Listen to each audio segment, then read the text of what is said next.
নমস্কার বন্ধুরা, আপনাদের সকলকে মৌমিতাস ভ্যারিয়াস রেসিপিস আমন্ত্রণ। আজকের এই রেসিপিটি আমার ভিউয়ার্স আমার কমেন্ট সেকশনে আমাকে এই কম তেলে বেগুন ভাজা করে শেখানোর জন্য অনুরোধ জানিয়েছিলেন। সেই ভিউয়ার্সের উদ্দেশ্যেই আজকে আমি তৈরি করছি।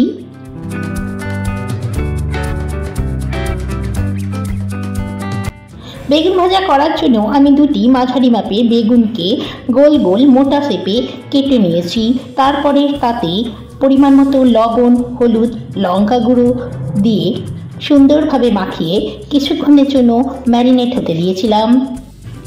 আমাদের মধ্যে অনেকেই আছেন যারা ভাতের পাশে লাঞ্চ মেনুতে ডালের পাশে ভাজাভুজির সঙ্গে বিশেষ করে এই গরম গরম বেগুন ভাজা খেতে খুবই পছন্দ করি। শীতকালে তো খুবই ভালো লাগে, অথবা বর্ষাকালেও আমরা কিন্তু ভীষণই পছন্দ করি। কিন্তু অতিরিক্ত মাত্রায় বেগুন ভাজাগুলি তেল অবজার্ভ করে নেওয়ার জন্য আমরা বেগুন ভাজাটিকে আমাদের লাঞ্চ বা ডিনার থেকে স্কিপ করতে বাধ্য হই। এবার দেখুন, আমি একটি সার্ভিং বোলের মধ্যে মাত্র একটি ডিম ফেটিয়ে নিলাম। এখানে কিন্তু আমি একটি ডিমই নিয়েছি 6টি বেগুনের জন্য। এবার কিছু পরিমাণ চিলি ফ্লেক্স, খুবই অল্প পরিমাণ দেবেন এই ডিমটির মধ্যে। এবার 1 টিস্পুন ক্রাস্ট গোলমরিচ গুঁড়ো, অল্প পরিমাণ লবণ, যেহেতু আমি বেগুনে লবণ দিয়েছিলাম তাই অল্প দিয়েছি। এছাড়া অরিগ্যানো হার্বসের মধ্যে আপনারা ইউজ করতে পারেন। যদি আপনারা এই হার্বসই পছন্দ না করেন অবশ্যই স্কিপ করে যাবেন। এবার ভালো করে আমি ডিমটির সাথে চিলি ফ্লেক্স, গোলমরিচ গুঁড়ো ও অরিগ্যানোটাকে ভালো করে গুলে নিয়েছি। বেগুন ভাজাটি ঠিক 1 চামচ তেল দিয়ে করে দেখাবো। দেখুন, একটি শুকনো কড়াইয়ের মধ্যে মাত্র 1 চামচ তেলে আমি এতগুলো বেগুন ভাজা করে শেখাবো। তেলটি গরম হয়ে গেলে আমি ম্যারিনেট করা বেগুনগুলোকে এই ডিমের গোলায় চুবিয়ে চুবিয়ে এই তেলের মধ্যে ছেড়ে দিচ্ছি।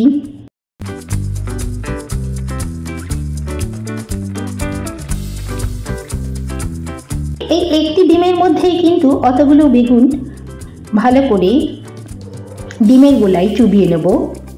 ভিউয়ার্স, আপনারা এই কড়াইয়ের মধ্যে বেগুনগুলির আশপাশ লক্ষ্য করলেই বুঝতে পারবেন যে খুব কম পরিমাণ কিন্তু বেগুনের আশেপাশে থেকে তেল নির্গত হচ্ছে।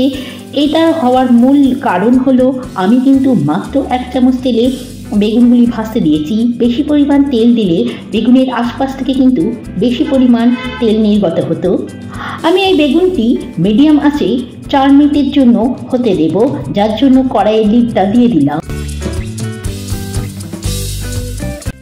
4 মিনিট পর আমি এলাম। দেখুন, আমার বেগুন মনে হচ্ছে একটা সাইড হয়ে গেছে, আর হালকা হালকা অয়েল খুবই কম পরিমাণ রিলিজ হচ্ছে আশপাশ থেকে। হ্যাঁ, এই তো 1 সাইড কিন্তু আমার বেগুন কি সুন্দর লাল লাল হয়ে উঠেছে। এই অল্প পরিমাণ তেলে এত সুন্দর লাল হয়ে বেগুন ভাজা হওয়া কিন্তু সত্যি অস্বাভাবিক মনে হচ্ছে, বলুন। আমি সমস্ত বেগুনগুলো একটা সাইড উল্টে দিচ্ছি। খুব হালকা হাতে উল্টাতে হবে, কারণ কি তেলের পরিমাণ যেহেতু কম তাই কড়াইয়ে লেগে যাওয়ার সম্ভাবনা বেশি আছে। হ্যাঁ, একটা সাইড আমার হয়ে গেছে। আবারও আমি 4 মিনিটের জন্য লো ফ্লেমে এবার আমি বেগুনগুলো হতে দিচ্ছি। 4 মিনিট পরে হ্যাঁ এলাম। দেখুন, আমার বেগুন কি সুন্দর লাল লাল হয়ে উঠেছে। কে বলবে বলুন তো, এই বেগুনগুলো মাত্র 1 চামচ তেলে আমি ভেজে তুলেছি। আমার বেগুন ভাজা কমপ্লিট হয়ে গেছে। আমি এবার একটি সার্ভিং বলে বেগুনগুলো তুলে নেব। দেখুন দর্শক বন্ধু, কি সুন্দরভাবে অল্প তেলের মধ্যে এত অসাধারণ বেগুন ভাজা হয় আমরা আগে ভাবতে পেরেছি বলুন তো। আপনারাও যারা বেগুন ভাজা খেতে খুবই ভালোবাসেন, বিশেষ করে শীতের রাত্রে গরম গরম রুটি পরোটার সাথে এই ধরনের একটি গরম গরম বেগুন ভাজা খেতে ভালোবাসলে অবশ্যই আমার এই রেসিপিটি একবার বাড়িতে ট্রাই করার অনুরোধ রইল।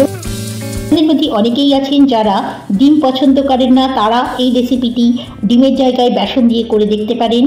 আর আমার ভিডিওটি ভালো লাগলে অবশ্যই লাইক, শেয়ার, কমেন্ট করতে ভুলবেন না।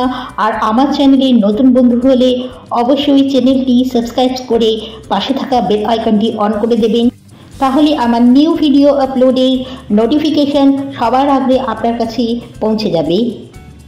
আপনারা বাড়িতে এই রেসিপি অবশ্যই একবার ট্রাই করে দেখবেন। আবারও একটি নতুন ভিডিও নিয়ে উপস্থিত হচ্ছি, ততক্ষণ ভালো থাকুন, সুস্থ থাকুন।